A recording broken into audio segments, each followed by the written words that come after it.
하나님의 말씀 로마서 12장 2절 한절 말씀 같이 합독합니다. 너희는 이 세대를 본받지 말고 오직 마음을 새롭게 함으로 변화를 받아 하나님께 생각하시고 원하시고 원하는 것이 무엇인지 변화를 받아라. 아멘. 오늘 말씀의 키워드 변화입니다. 변화를 받아. 여러분이 중간중간 우리가 이 저녁 기도를 통하여 이제 내일까지 하면 아마 60개 단어를 우리가 신앙의 키워드로 지금 묵상하고 있습니다.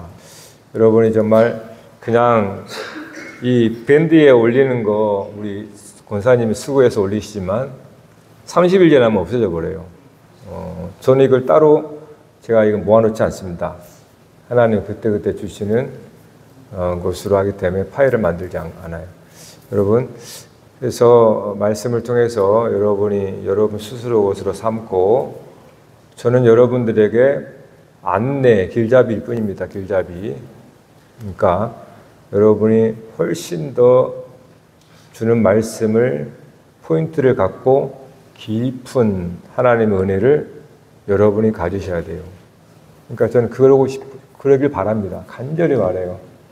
제가 받는 은혜가 하나의 기폭제가 되어서 여러분들은 더 큰 은혜를 여러분들이 받아야 한다는 거예요. 그러니까 저는 안내만 해주는 거니까 여러분의 문을 열고 확 들어가서 믿음의 세계에서 주는 은혜를 받으셔서 훨씬 더 여러분이 성숙해야 됩니다.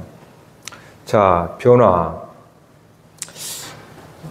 어제 말씀 굉장히 여러분 저도 별로 생각지 없었던 말씀들이 튀어나온 거다. 굉장히 중요한 말씀이었어요. 제가 방금 기도했잖아요. 탕자. 사실 하나님은 우리에게 이 땅에서 주실 유산이 없어요. 뭐라고 그래? 그런데 그 탕자가 아버지가 계시는데 유산을 달라. 내 분깃을 가지고 나가죠. 언제 하나님 우리에게 몫을 줘요? 우리가 변화되어 될 때 사실은 어떤 면에서 우리가 이 세상에서 죽고 나서 그때 온전한 상급을 받아요. 온전한 상속을. 근데 우리는 먼저 달라고 나간 거예요, 지금. 그게 우리들의 탕자의 모습이라는 거예요. 때가 있는 거거든요. 자, 오늘은 이제 변화인데, 변화는 상당히 사실 우리가 신앙생활에 중요하고, 성경도 그렇게 또 얘기를 합니다. 변화. 여러분, 변화하면 성경에 어떠한 구절이 떠올라요? 아마 이제 신약에서 많이 나타나는데, 특별히 바울 사도에 그래서 많이 나타납니다. 고린도서 15장은 소위 이제 부활장이라고 그래요. 히브리서 11장의 믿음장이라고 그런다면, 또 마태복음 13장은 천국장 이렇게 말하죠. 이 고린도서 15장은 소위 부활장입니다. 그 부활을 말씀할 때 15장 51절에 우리가 다 잠잘 것이 아니요 마지막 나팔의 순식간에 호련히 변화되리라 이 말씀을 해요. 호련히 변화되리라. 그래서 변화는 신앙생활에 뭐라고 할까요? 우리 신앙생활 속에서 계속 경험하는 거예요. 경험하는 거. 이거 없으면 변화가 없을 수가 없어요. 그러니까 변화는 우리 신앙생활 속에 계속 경험해 갑니다.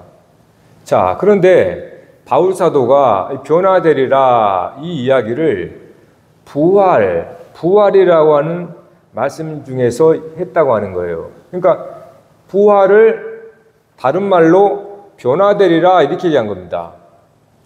여러분 이렇게 이해하는 게 굉장히 여러분에게 중요해요. 왜냐하면 부활 그러니까 항상 우리의 개념 자체는 죽은 다음에 부활을 생각하게 돼 있어요. 본성적으로. 그러다 보니까 나에게 너무 장차될 일이라고 생각하면 해버려요. 그런데 바울은 이 부활을 변화되리라 라고 이렇게 했던 겁니다. 그러면 변화는 지금 있는 거예요, 지금. 이전에 있었고, 여러분 예수를 믿은 순간부터 있었고, 지금도 있고, 앞으로도 있어지는 거예요. 그러니까, 우리가 이제 변화를 따로 생각해 버리면, 변화는 마치 현재 우리가 살아가는 삶 속에서 일어나는 것 같고, 부활은 저 장차 죽은 훗날에 있을 것이라고 우리가 분리를 해버리거든요. 근데 바울은 그런 의도를 한 게 아니에요. 바울의 사고대로 우리가 사고를 하려면 바울이 부활을 변화되리라 이렇게 했단 말이에요. 그러니까 변화라고 하는 것은 물론 우리가 장차 완전히 변화되죠. 즉 이 육신이 없어지는 거니까. 그러나 그 변화는 예수 그리스도를 믿는 순간부터 변화가 되어집니다. 그 말은 뭐냐 하면 예수 그리스도를 믿는 순간부터 사실 우리 안에 그리스도가 계시잖아요. 그리스도가 계시잖아요. 예수를 영접하는 순간 예수님을 집으로 영접한다. 삭개오 집에 예수님이 영접됐다. 예수님이 오신 거잖아요. 그러니까 예수님을 영접하는 순간부터 그리스도는 우리와 함께 있어서 부활인 거예요. 그러면 변화가 시작되는 거예요. 그때부터. 그러니까 그때부터 변화가 시작되었다라고 하는 이 말에는 여러분 우리가 별로 이렇게 받아들이기 어렵지 않아요. 변화가 시작되었다. 그런데 만일 제가 여러분이 예수 그리스도를 믿는 순간부터 부활이 된 겁니다. 라고 얘기하면 여러분은 조금 와닿지가 좀 아닐 거예요. 그렇지 않아요? 저만 그런가? 그러니까 우리의 고정관념에는 부활을 자꾸 사후에 죽은 다음에 부활을 생각하니까 이제 지금 그리스도가 여러분 안에서 부활된 겁니다. 그리스도가 여러분 안에서 살아난 겁니다. 그걸 임재하신다 그러잖아요. 그러니까 부활을 나의 부활, 그러니까 먼저 그리스도의 부활을 생각하셔야 되고 그런 다음에 그를 믿는 우리가 부활을 따라하는 거잖아요. 첫 열매가 그리스도께서 부활하신 거. 우리는 그 다음이라고 하잖아요. 그러니까 먼저 그리스도께서 부활하셔서 우리 가운데 계시잖아요. 이게 첫째 부활이잖아요. 그러면 우리는 그를 믿는 사람은 그와 연합하여서 함께 죽고 함께 부활한다 이렇게 말씀하잖아요. 그러니까 둘째 부활도 여러분 안에 나의 부활이 같이 있다라는 거예요. 첫째 그리스도의 부활을 따라서 내가 그와 함께 연합하여 함께 죽고 연합하여 함께 살았으니까 그리스도가 여러분 안에 영접하여 부활한 주님을 영접하신다면 여러분도 그 속에서 그리스도로 말미암아 부활이 된 거란 말이에요. 그거를 우리는 이제 우리가 일상 용어로 변화라고 말하는 게 변화.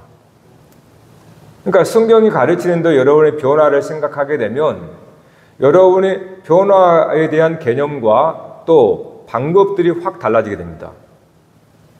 그러니까 변화를 부활과 같은 말로 생각해야 한단 말이에요. 이걸 따로 떼면 안 되고 부활과 변화를 같은 말이에요. 이거를 이제 뭐라 그럴까요?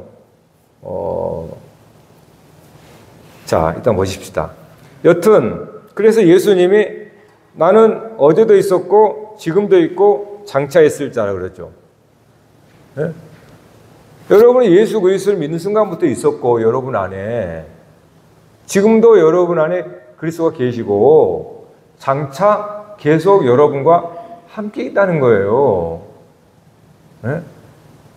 예수 그리스도께서 믿습니까? 그러면 그리스도가 여러분 안에 계시다는 것은 변화가 시작이 된 거죠. 맞아요, 틀려요?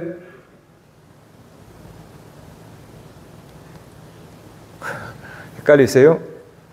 자, 여러분, 변화는, 그래서 오늘 말씀에 변화를 받으라 라고 했던 겁니다. 변화를 받으라. 이거는 내가 능동적으로 변화되는 게 아니에요. 변화받는 거예요. 변화받는 거. 왜 그런지를 생각해 보겠습니다. 이 말은 변화가 부활과 같은 말이라고 했잖아요. 그러니까 부활하리라 이런 뜻이에요. 그러면 여러분들이 부활한다는 뜻은 뭡니까? 죽은 자 가운데에서 살아난다는 뜻이잖아요.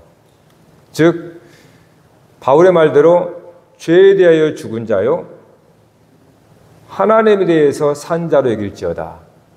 네?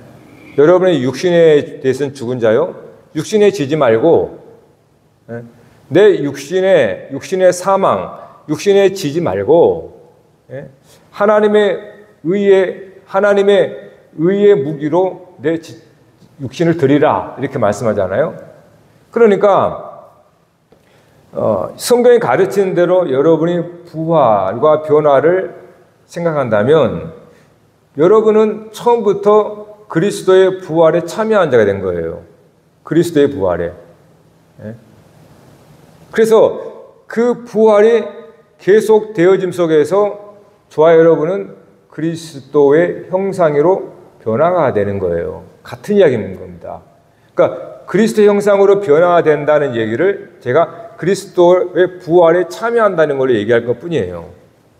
그러니까 그리스도의 부활이 진짜고 우리가 그 부활에 참여하는 것으로 나타나는 것이 변화란 말이에요. 그러니까 실제는 부활인 거고 저와 여러분이 그리스도의 부활, 그 부활이 실제고 우리는 그 부활의 믿음으로 동참할 때마다 변화가 되는 거예요. 그리스도 형상으로. 그래서 변화는 내가 힘써서 해내는 게 아니에요. 또 변화 안 된다고 손가락질해서 안 되는 거예요. 그러기 전에 복음을 전하세요. 응? 그러니까 왜 그렇게 변화 안 돼? 그렇게 욕하지 말고 그거는 힘으로 능으로 안 된다니까요. 성경에서 말하는 변화는 죽은 자가 살아나는 것인데 무엇으로만 되겠습니까? 당연히 그리스도 십자가만 되는 거예요. 그러니까 복음을 전하지 않고 변화 왜 안 돼? 너 왜 그렇게 하지 말라는 거예요. 그거는. 변화가 어떻게 시작되고 무엇으로 되어지는지를 알려줘야 되잖아요. 그러니까 세상을 탓하지 말라는 거예요. 그들은 하나님을 모르고 그리스도를 모르고 복음의 기쁜 소식을 모르니까 그렇게 사는 거란 말이에요. 그러니까 손가락질하거나 탓하지 말고 복음을 전하세요. 네? 마음에 안 드는 사람 있으면 복음을 전하라는 거예요. 복음에는 변화가 될 수가 없습니다. 즉 죽은 자가 살아날 수가 없어요. 그러니까 예수 믿는 사람은 정죄하는 게 아니에요. 응? 복음을 전하라고요. 그러면 마음에 안 든 게 있으면 예수를 믿으라고 십자가 복음을 들으세요. 그러니까 변화라는 것은 세상에서 말하는 변화는 우리의 수고와 노력입니다. 그래서 때로는 채근하고 책망하고 윽박지르고 막 하는 거예요. 왜요? 자기의 노력과 자기의 수고로 변화를 시키기 때문에. 그러나 그 변화는 다시 그러한 주변의 환경과 상황이 바꿔버리면 도로와 메타버가 돼버려요. 요요 현상처럼. 그런 변화는 변화가 아니에요. 진짜 변화는 안 돌아옵니다. 죄송하지만. 왜요? 그리스도께서 우리 안에 살아나시는 건데, 내가 살아가는 건데, 내가 변화된 자로 부활한 사람으로 살아가는 건데, 잠시 넘어질 수 있을지 모르겠지만 그렇게 진짜로 그리스도의 부활에 참여한 자로서 내가 하나님 앞에 산 자가 된 사람은 변화가 온다 그럴까? 변화가 되는 거예요. 왜냐하면 그거는 믿음의 문제입니다. 그러니까 변화는 우리의 믿음의 문제예요. 능력의 문제가 아니란 말이에요. 믿음의 문제입니다. 여러분이 그리스도의 십자가 복음이 정말 기쁜 소식으로 여러분에 다가왔는지 생각해 보셔야 돼요.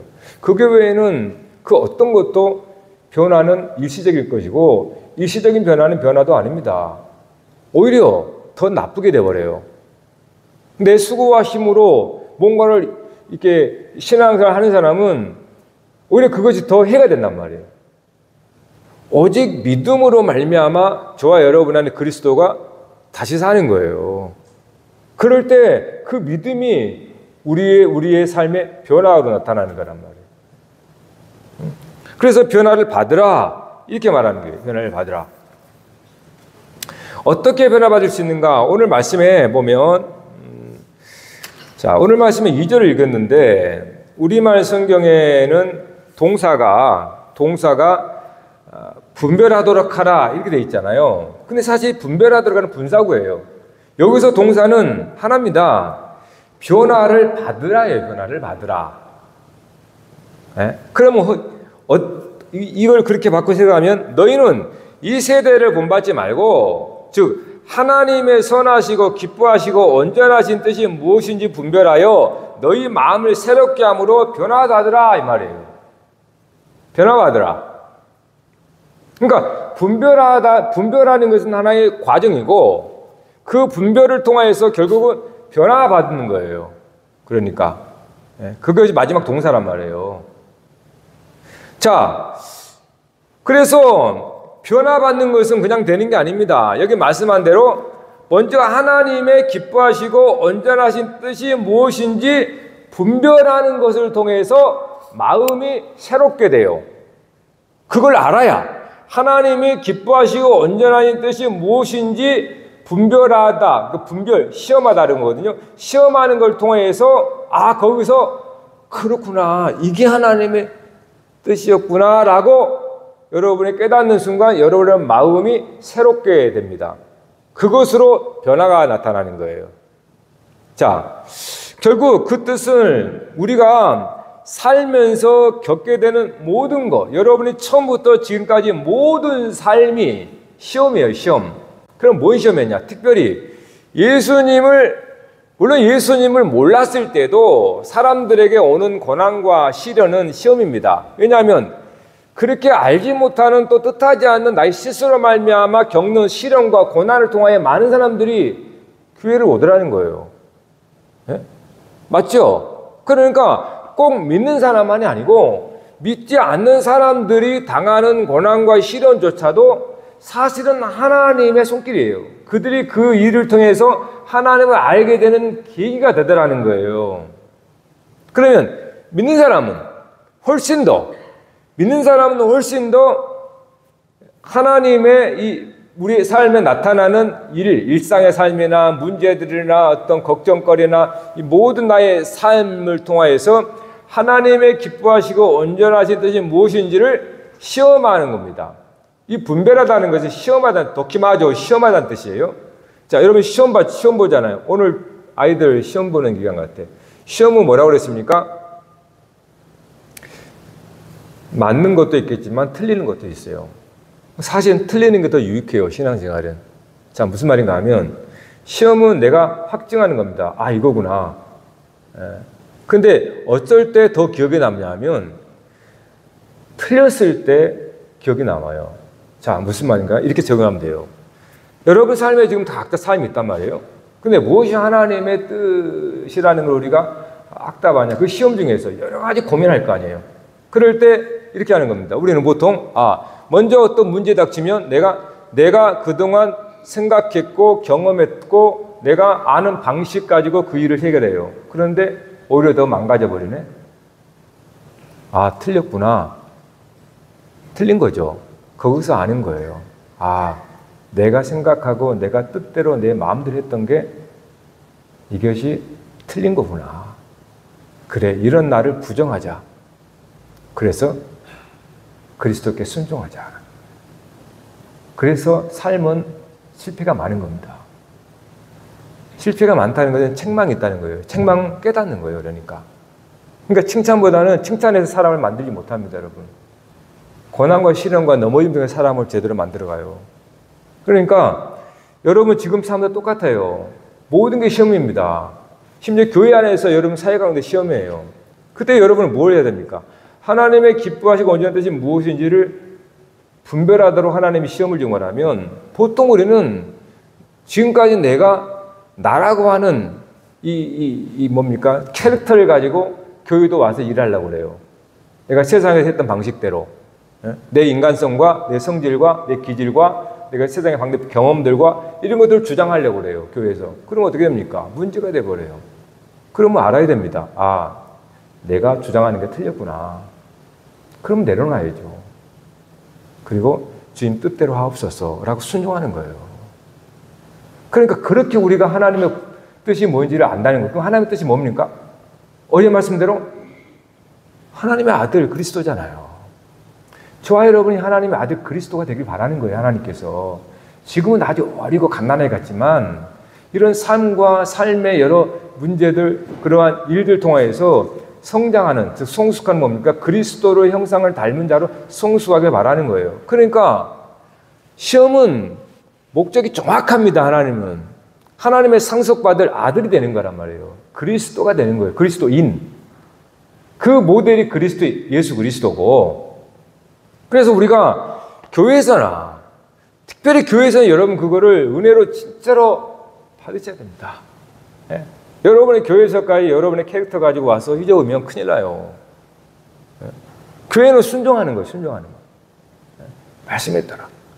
그리고 여러분 각자 삶 속에서 또 벌어지는 모든 일을 통해서 여러분들이 꼭 다루어지는 거 거기서. 예? 그러니까 하나님의 기뻐하시고 온전한 뜻인 우리가 이 빗나갔던 우리가 탕자였던 우리가 아버지께 돌아오는 아들이 계신 것처럼 그 집안에 아들이 있는 것처럼 우리가 그 아들 되는 거예요. 그래서 하나님의 물려준 상속을 받기 위해서 준비되어야 한단 말이에요. 그러면 하나님의 뜻은 여러분이 예수 그리스도의 형상을 닮은 하나님의 아들들이 되는 거잖아요.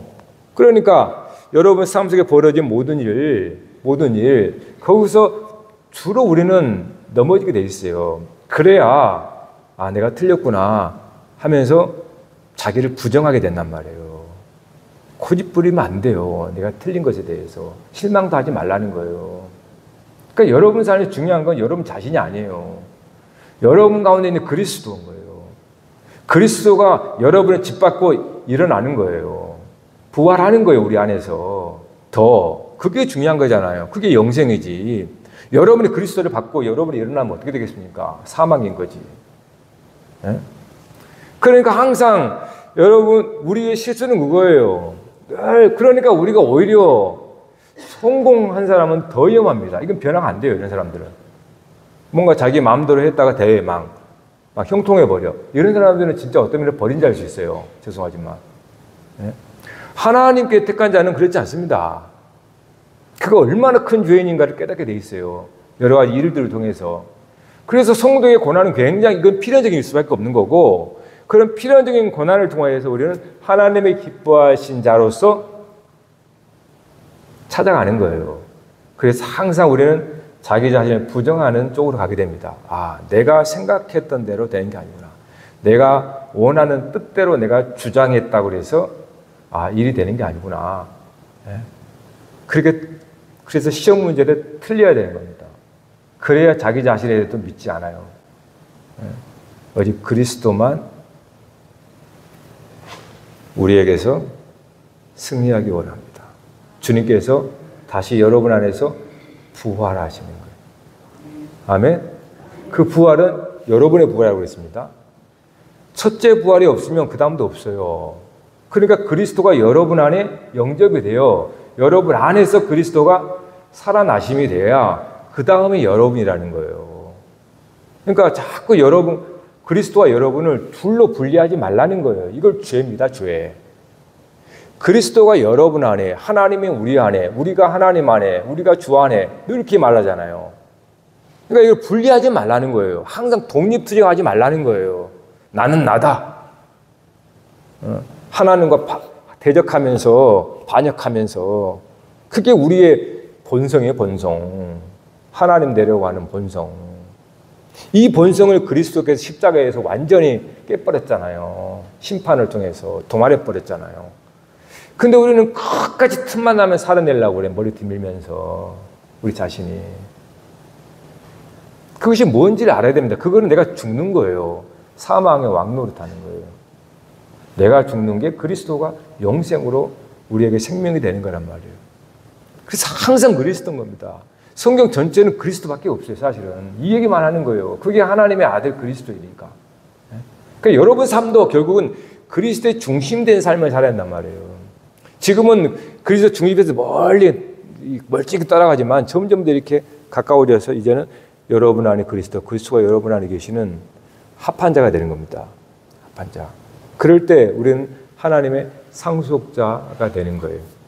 여러분, 하나님의 상속은 아직 우리에게 완전히 주어지지 않았습니다. 예? 우리는 지금 부스러기만 먹는 거예요. 예? 상에 떨어진 부스러기, 그것도 구원이잖아요. 장차 진짜로 훈련이 끝난 다음에 이 세상이 이제 죄의 육신을 벗어버린 순간에 그때 하나님이 여러분의 예비된 상속은요, 완전한 상속입니다. 그러니까 우리 다 받는 게 아니에요. 그때 지금 다 받을 수가 없어요. 그거를 받기 위해서 열심으로 단련하고 성숙한 장성한 그리스도의 분량에 이르도록 우리는 구원을 이루어가는 거예요. 할렐루야. 여러분 얼마 시간 남지 않았습니다. 시간 길지 않아요. 시간 헛되이 부르지 말라는 거예요. 여러분 엊그제 큰일이 있었죠. 근데 큰일을 제가 말하려고 한 거 아니에요. 여러분 보지 않았을 얘기를 하려는 거예요. 그건 여러분 다 봤으니까. 그 바로 하루 전인가요? 그냥 잠깐 이제 스쳐 지나면서 뉴스를 보는데 올해의 영국 옥스퍼드 사전의 올해의 단어, 항상 연마다 보통 올해의 사자성어 막 그런 거 있잖아요. 그 영어 사전, 캠브리지 사전, 뭐 옥스퍼드 사전, 콜린 사전 되게 이렇게 있어요. 세 가지가. 근데 올해의 사전, 올해 영어 사전의 올해의 단어로 이야기한 게 뭔지 아세요?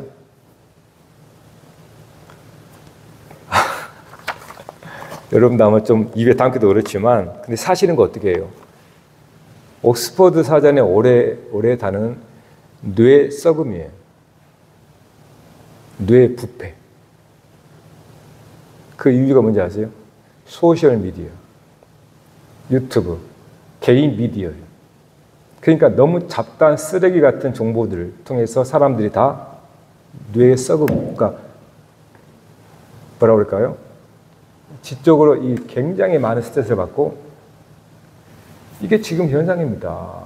지금 여러분 시초예요. 시초 이건 30대 이하가 주로 그렇고 어른들은 덜한 거예요. 사실은 미디어에 덜 접촉되니까.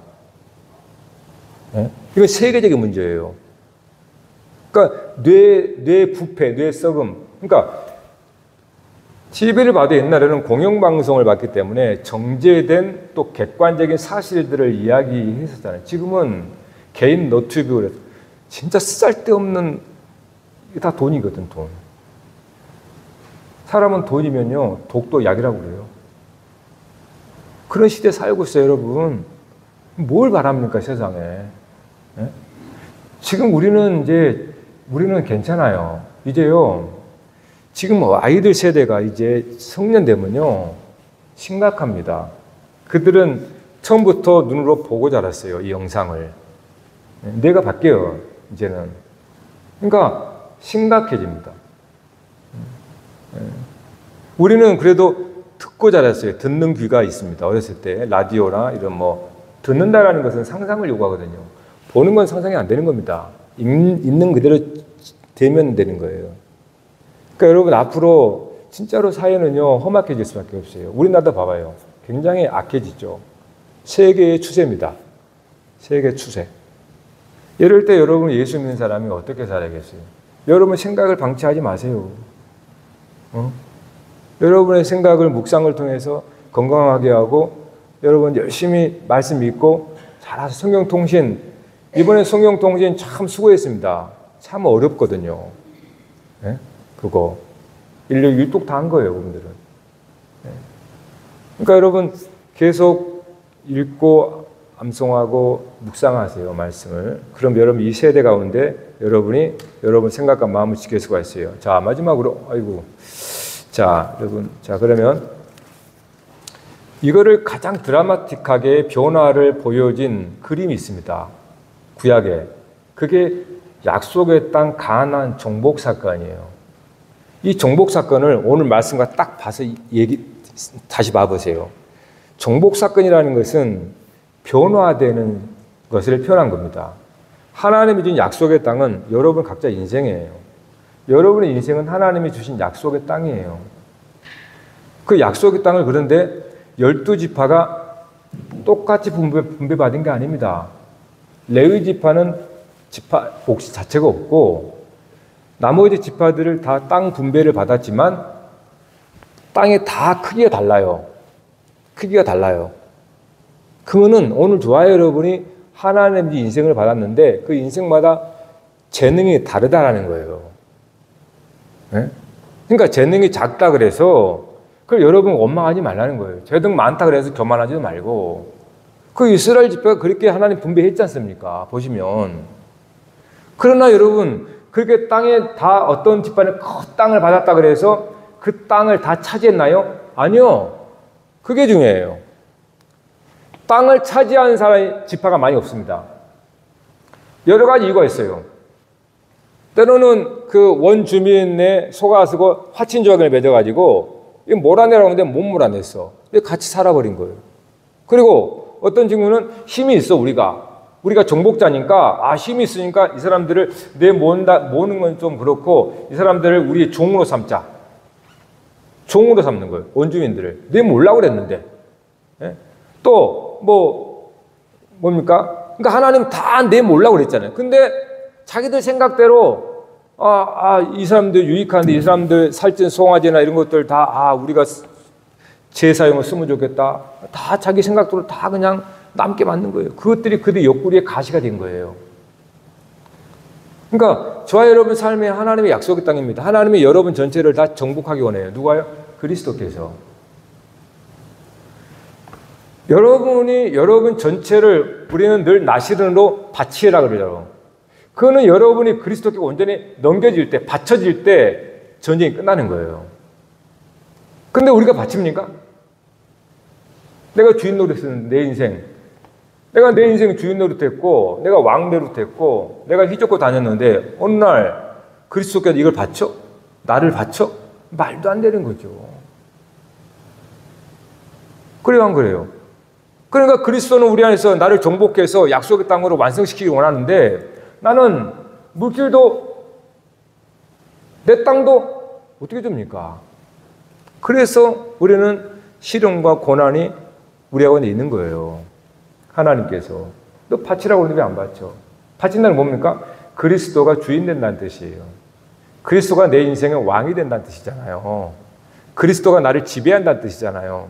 근데 우리는 그렇게 안 살아왔거든요. 내 육체의 본성은 내가 주인 되고 내 마음과 내 마음의 감정을 따라서 살아온 나거든요. 네? 그렇기 때문에 이거를 내놓을 수가 없는 거예요. 하나님 앞에. 그러니까 변화가 안 되는 거죠. 주님은 나를 변화시킨다는 뭡니까? 그리스도가 더 충만하게 된다는 거거든요. 그러니까 내 것을 내놓지 못하니까 우리는 정체가 돼요. 제자리 걸음. 신앙생활을 아무리 열심히 수십 년 해도 늘 그 제자리야. 왜요? 내 것을 내놓지가 않으니까. 그리스도께서 정복해 나가는데 내가 거기에 내어놓아야 되거든요. 그럼 그거를 차지하거든요. 그리스도께서 차지하는 겁니다. 그 나라를, 우리를 차지해 나가는 거예요. 그럴 때마다 우리 안에 승리가 있는 겁니다. 그리스도의 승리가.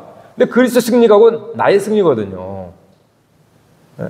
그러니까 그리스도께서 여러분 삶의 주인 되고 약속의 땅으로 주었는데 우리는 내 안에 있는 나의 캐릭터가 나는 좋거든. 내게 있는 이 장점, 내게 있는 배경, 내게 있는 어떤 DNA가 나는 좋거든.